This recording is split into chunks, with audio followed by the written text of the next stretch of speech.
Hi, so the first article I'm going to talk about is called Social Support, Depression, Self-Esteem, and Coping Among LGBTQ Adolescents Participating in Hatch Youth, which is a queer youth support system in Houston, Texas, and it's the only one sort of around in the greater area for queer youth. The group is for kids between 13 and 20, and the format I thought was interesting. It's three 1 hour sections. The first one being like a social free for all, the second one being more of a lecture format with a predetermined list of topics that they rotate every 3 months. And the third being a peer led support group, which I thought was interesting. But the more I think about it, I like it. I think it makes the teens feel really empowered. Um, they are being supervised by trained facilitators that are in the room, but they don't jump in unless something goes, horribly wrong. They're also like screening the kids for like suicidal ideation and self harm stuff, you know, all the risky behavior that we see in queer youth.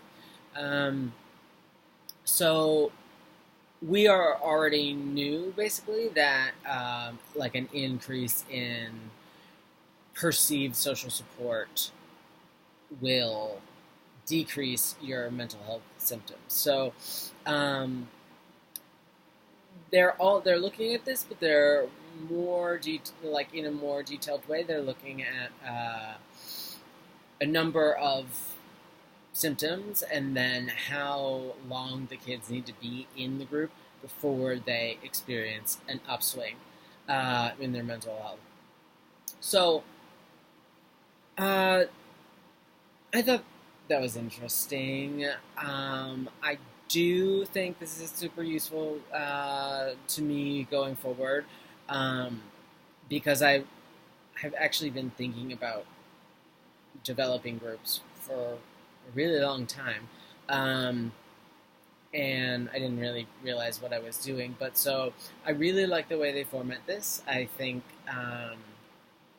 I have experience starting a group that started out being a support group and then it sort of morphed into like an educational group where like speakers would come in and give presentations um, and things like that. And that sort of, I let the group change based on the environment I was in, which I've never really known if that was right. But this way, you sort of get a taste of all of it, which I really wish I had at this age.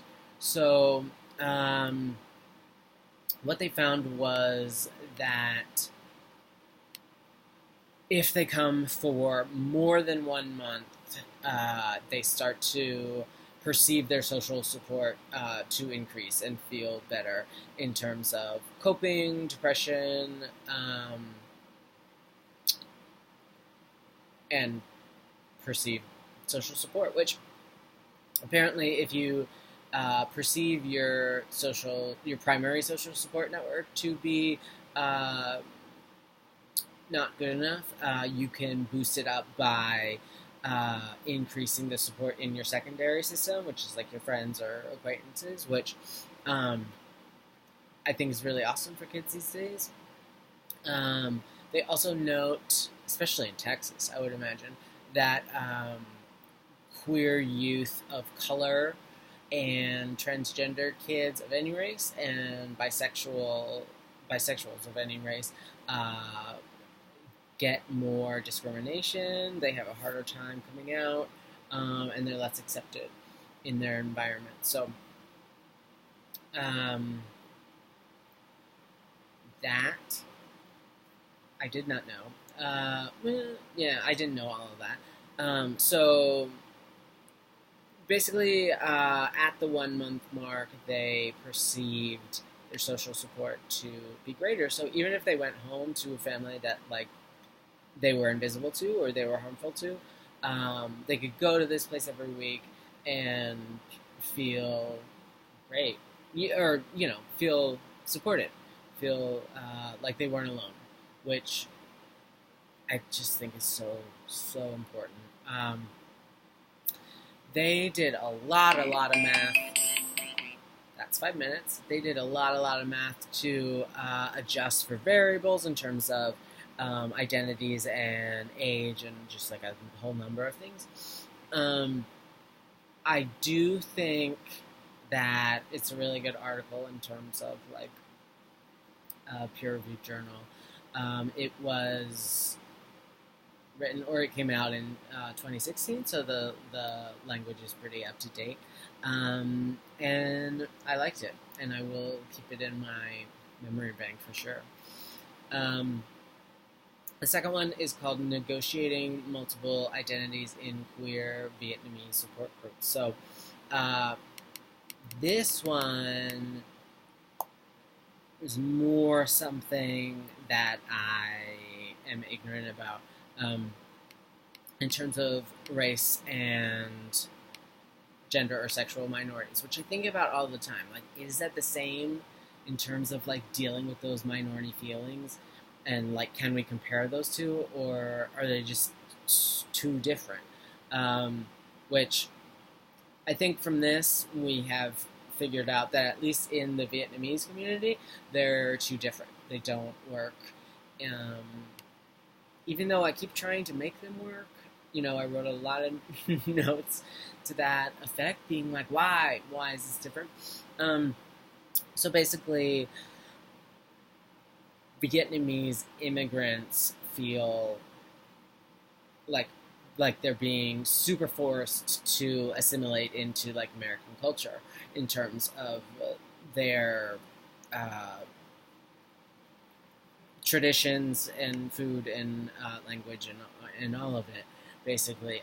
But they are being forced as a whole, which I feel like is the difference here, because only the queer folks are getting the the crap or disapproval from their families, because in Vietnam, being queer is super not okay. So the parents sort of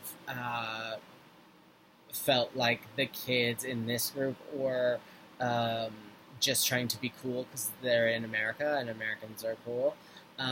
And that if they went back to Vietnam, they wouldn't be gay, which I found a fascinating idea, that after you found your sexuality, to just go back in the closet, woof, it feels really a big ask. It feels like a tall order. But I actually have a friend who that happened to in South Korea. Her parents were like, "You're not queer here," and that was really hard for her. So basically, they note all the different ways that they try to challenge the status quo for Vietnamese women and for trans men specifically. They tried to support them with the same group, which I think was like a failure from the start, but they go through lots of iterations as far as like language and trying to make everyone feel included, which it would make more sense to me for them to include trans women, but I'm not really sure what that's about. But they like really tried to make it work, even though it was pretty clear that it wasn't working. They also had a lot of trouble with English versus Vietnamese speakers. And a wide area. They were in California, and they had to cover, like, folks would come from all over. So they found it hard to find a place and a time that worked for everyone. Also, in terms of like big difference in economic status, because the folks who were lower income were working two jobs, and they could never afford to, spend any extra money to get there, or to, even have a potluck, because it costs money to do anything. So really, they found that over time, the group got narrowed down sort of in a natural way to mostly include lesbian women and middle-class folks. So folks who could afford to be there, out of work hours or however they found the time. So basically, what I gather from this is that it's not the same process to assimilate as an immigrant, and we sort of can't force the two into the same box. Um, I did get this was like a kind of a dry read, but I did get a few, nuggets that I'll remember, and they had a physical group and also a message board um, that would send emails weekly. So they could go there and chat.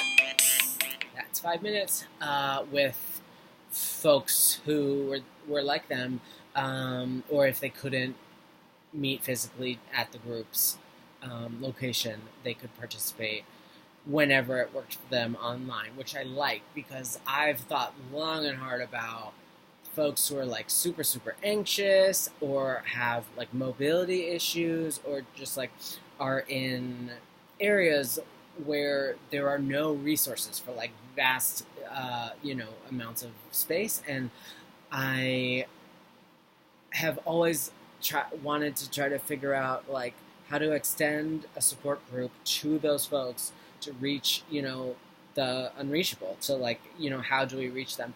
And I feel like this is one idea in terms of doing both at the same time. So like have an online option as well as a physical option. And I would even take it further to do like some sort of appointments on the phone with like a buddy or something. Like if you had a certain number of appointments a week, how we could sort of like create a queer phone tree. Basically is what it started thinking me on. What me thinking on? In terms of critiquing the article, I do think it's like a solid piece of academic literature, and it's very wordy. It does give a lot of details that I didn't need in terms of the process of the group. Like I just want to know what you figured out, right? But it was educational at that, so I liked it.